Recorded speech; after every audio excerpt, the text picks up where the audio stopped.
Five Nights at Freddy's Secret of the Mimic just solved William Afton's biggest secret that we all missed for years. A secret that not only connects to FNAF 4 and sister location, but one that also ties into the modern era of the Five Nights at Freddy's franchise. 5 days ago, the latest FNAF game Secret of the Mimic was released, expanding the already established lore and story while also introducing a new set of characters that have had a much bigger role than any of us had anticipated. Characters like Edwin Murray have forced us to rethink the earliest parts of the timeline like William Afton's story and his uprising. As in this video, not only am I going to cover how William stole Edwin's life to use in his own twisted experiments, but I'm also going to cover how all this connects to Fall Fest 1970 and even to the Pizzaplex from FNAF Security Breach. So is this house really the same as the FNAF 4 house? Are all of the FNAF locations connected by one forest? And was William Afton already experimenting with Remnant before his sister location? Well, my name is Bronze Films and let's find out together. So please consider hitting that like and subscribe button, and I really do appreciate all of the support on the channel. So jumping right into things, in one of my last videos where I attempted to prove that Fall Fest was the key that connected all pizzerias, I went over the idea how almost all pizzerias and locations from the franchise that we're all familiar with are all in the same general area, with some locations even being built on top of previous ones. We first learned that the Help Wanted Dreadbeard DLC takes place within the Fall Fest Carnival, as the game's hub contains a banner advertising Fall Fest 1983. This carnival has a lot of important details to note, starting with this house off to the distance. If this house looks familiar, that's because it's actually the Afton family house from FNAF 4, as it has the exact same shape and layout, where the house sits on a hillside surrounded by trees and a forest. This small detail reveals to us that Fall Fest has always been near and right in front of the Afton family house this entire time, and of course I'll come back to this when I discuss William. But we could also find this car in front of the monitors that looks like a simple truck with white headlights to the player, but you can actually change the truck's headlights by pressing a hidden button which will turn the car's headlights purple, which is an obvious reference to the minigame Midnight Motorist. From this confusing minigame, it's assumed that this house is the Afton family house and that orange guy is actually purple guy who's driving a purple car. The same purple car from the Charlie minigame in FNAF 2, and the same car we see in the Dreadbeard DLC. The headlights turn purple, which is a clear reference to the purple card Midnight Motorist, which not only makes these cars the same, but it also makes this setting and location the same as well. This confirms the Midnight Motorist house is the Afton family house that we find in the distance and surrounded by a forest, just like in Midnight Motorist. So if the cars and houses are the same, then what does this mean for Fall Fest and the setting in Midnight Motorist? Well, when lining up the layouts of the minigames for Midnight Motorist and the Dreadbeard DLC, the only place Fall Fest and this barn could be is in this clearing where we find this pile of dirt, which to me makes perfect sense, as it's a wide enough area for the carnival and the pile of dirt could be here to represent where the barn used to be. Meaning we now know Fall Fest has to be near the Afton house, and in this specific clearing next to the barn and next to the Midnight Motorist car. But the connection to Fall Fest and to other locations doesn't stop there. When looking at the Help Wanted secret ending, we find a tease in Setup 2 Security Breach, where we find the Pizzaplex is under construction and is hiring, but that's not all. To the side of us and behind us, we find the exact same car and barn that we could also find in the Fall Fest 83 event. The two cars are the exact same truck and even have the same imperfections in the exact same places. The barns also appear to be identical with their similar shape and overall design. The barn is to the left of the car just like it is in the Dreadbeard DLC. They are clearly meant to be the same thing in the exact same area, which would also mean the Pizzaplex was constructed right in front of what would have been Fall Fest. But by this point in the timeline, Fall Fest is nothing but a simple clearing in a forest. But this would confirm that the Afton family house is somewhere off to the distance of the Pizzaplex. We even find the similar hills and mountains from the Dreadbeard DLC where the house would have resided. So how does all this connect to William Afton and his big secret? Well, we can find that answer through Five Nights at Freddy's Secret of the Mimic, the latest FNAF project released just last week. Here the game takes place at MCM, Murray's Costume Manor, which is a giant warehouse and contracting business that would have created mascot suits and technology for companies like Fazbear's Entertainment and for events like Fall Fest. But I want to focus on the building of MCM and on the exterior of it, as taking a closer look at the outside of the manor and at the surrounding area, we find that the manor is surrounded by a forest, and to the side of the manor and on top of a hillside we find yet another house. That's right, MCM in Secret of the Mimic takes place in the exact same area I've discussed all video. It's surrounded by the exact same forest we've seen in the Dreadbeard DLC and in the secret ending of Help Wanted. It's surrounded by the exact same mountains and hills that are no coincidence, as I believe this was also to connect MCM to other locations from the franchise. And of course we find the same house, the house that sits on a hillside surrounded by trees, but there's one major difference. This house is not the same house as the Afton family house. Yes, it's in the exact same area, but here in 1979 when this game takes place, this house or mansion actually belonged to Edwin Murray. Here we learn that Edwin's father left his house to him and that it would eventually become his home with his wife Fiona and his son David. Edwin would even connect an underground tunnel right from the house to the basement of the MCM warehouse, where he could travel back and forth and could work on his costume simultaneously. But after his wife and son both died, and after he would create the M1 and M2 program, Edwin disappears or is even killed by the Mimic endoskeleton, which then leads us to the events of FNAF's Secret of the Mimic. And in one of the 3 endings for this game, we see a fire burn down the warehouse in the connecting mansion, which is where William Afton comes in and takes over Edwin's life and property, including the house. Throughout the game, we learn how William Afton was slowly sabotaging Edwin's business and slowly taking over his company. Through audio and text logs, we learn that William was in contact with a leak from MCM who gave him the contact information of all of the employees of the company. And we also know that other employees sold Edwin's work to most likely William. Attention traders, admin wing permissions have been revoked. And no, you can't clear out your desks. You stole my work. Now your jackets, purses, and coffee mugs, and anything else belongs to me. Maybe I'll go find someone to sell your stuff to. How does that feel? We then learn that William and Fazbear's Entertainment kept delaying a project that Edwin was working on for them, the prototype FNAF 1 location. In the research and development area, we can find the prototype FNAF 1 pizzeria that had the exact same hallways, offices, and stage. Of course, there are also the prototype animatronics of Freddy, Bonnie, Foxy, and Chica, alongside the FNAF 1 endoskeletons. This project was commissioned by Fazbear's, but was never completed by Edwin purposely. Aren't they insane?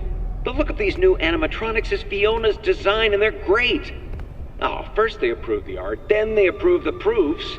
Now they change their minds. Well, we're so close to final. Why would they change them now? Are they pulling my leg? The new concepts are frankly creepy. No, it doesn't matter. I'm not changing a single bit of her work, and they can't make me. So after delaying the project over and over, Edwin would lose his friends, money, and after the death of his family, he would finally lose his company and everything he's built.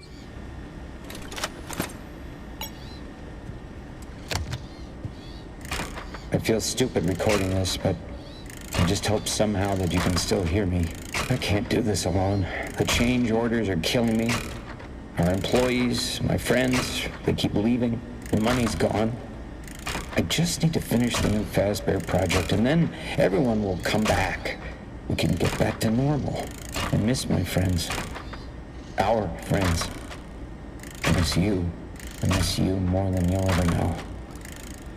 And for one final text log, we learn the entirety of the MCM catalog and properties have legally been passed over to Fazbear's Entertainment or to William Afton, meaning this mansion now belonged to him. But like I mentioned in the parachute ending, which is now widely being regarded as canon, we see the mansion being burnt down. So what if after the fire, William would save what was left of the mansion and remodel it to the FNAF 4 house we all know and remember? During the good ending, where Arnold is able to reset the Mimic's programming to mimic David by playing him a bedtime story, we get a glimpse of David's room. And of course, this room is almost identical to the main room from FNAF 4 where all nights take place. They share a similar blue carpet, cabinets, and even patterns on the wall. But the closets where the Mimic and Foxy both come out of are almost identical, and most importantly, they both share the exact same toys. Toys that we've only ever seen in the FNAF 4 house and that are once more returning in David's room. This just can't be a coincidence, and I think it's here to tell us that they are the same. So after the MCM fire, William would fix what's left of the mansion and would even create it into a smaller house with the same toys and same style of room. But why?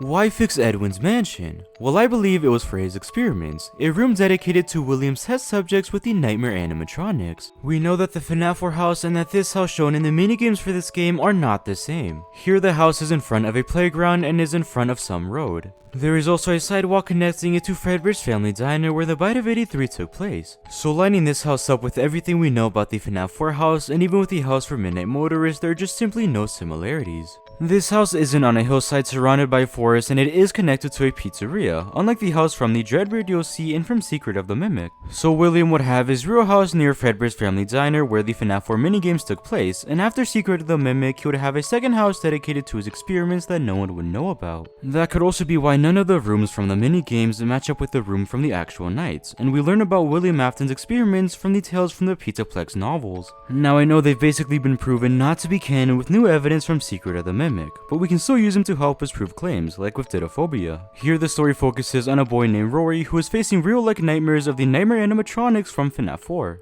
He's repeating the same night over and over before he realizes the house isn't even real and is able to escape through a vent. There he finds gas tanks of hallucinatory gas that was making him see the nightmare animatronics. But in reality, they were just mannequins on rails that would activate each single night. But he then finds himself in an underground bunker, which is none other than Circus Baby's entertainment and rental, as he finds rooms from sister location and even the Funtime animatronics. So based on this story, it appears that William Afton has been experimenting on children in this fake house built on top of the sister location bunker. The nightmares are just hallucinations that would come from gas from the underground bunker. Meaning if we follow the same logic with this house from Secret of the Mimic that would eventually become the FNAF 4 house, the underground tunnels that are connecting the house to MCM would actually become the sister location bunker. Meaning after the firing, not only did William remodel Edwin's mansion to the FNAF 4 house, but he would also remodel the underground area into the sister location bunker that would become Circus Baby's entertainment and rental with the Funtime animatronics. We can even find tanks of some sort of gas in one of the cameras in the bunker, and of course we also find cameras inside the FNAF 4 house, where William would most likely watch his experiments take place. And all of this would make even more sense, since it would be hard to believe that William would create an underground bunker under his house. But if a house and underground tunnel already existed for him, then all he would need to do is remodel them both for his liking and experiments. William could have learned of this underground area from one of Edwin's employees, which would have been one of the many reasons William would want to take over Edwin's properties and assets.